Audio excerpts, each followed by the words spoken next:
There is not another church, if there are others, there is not another sermon in this past generation, there's not another preacher, no matter what denomination, Catholic or Protestant, that has a word of deliverance, of healing, of blessings for a people of God that comes anywhere near just saying, ATLAH, that's what God said.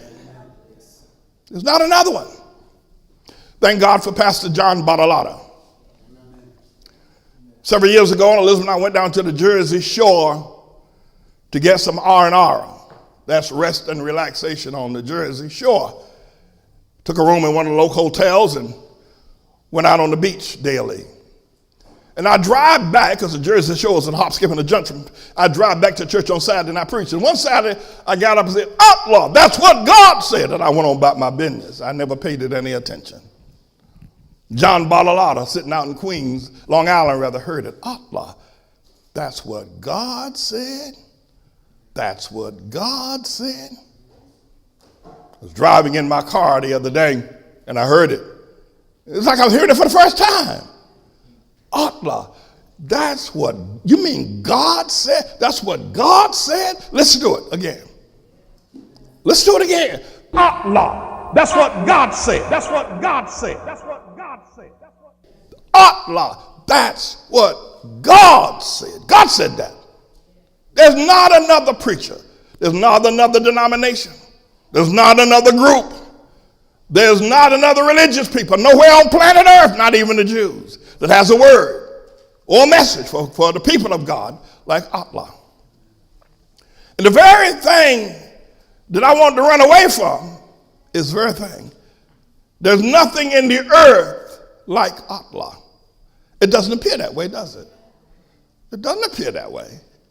But I think when we give it some consideration, there's no word, and it's the word that most folk like. Hey, and because of ATLAH, there's no way I could praise a fake like Trump or Obama.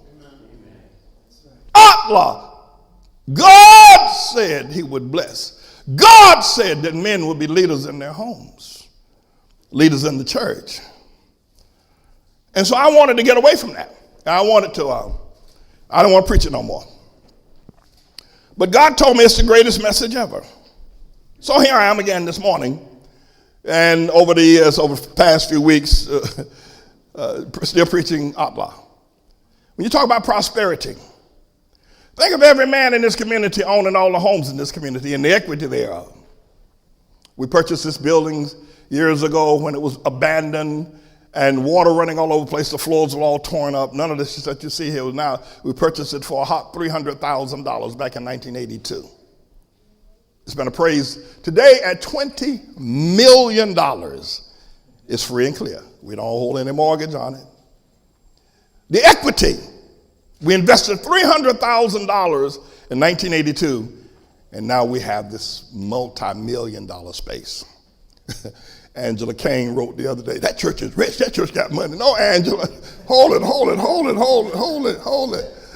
No, the people are just blessed. You know, I teach people to tithe and give, and God has prospered us. We're prosperous people, but don't run around and tell everybody walking around with bags full of money in here. I think this is what Angela Kane down there in South Carolina. Y'all know her? But the equity. Imagine if every man, and there have been thousands that have come through here. I've baptized at least 500 that have come through here, had heard the message of ATLAH rather than Obama and purchased houses the way I said, became homeowners, and let the equity build every year. Every last one of them will be multimillionaires today. Every last one of them. Every last one of them. If they had done what I said. There ain't nothing that T.D. Jakes can say to compare to that. There ain't nothing that Creflo Dollar can say to compare. Nothing.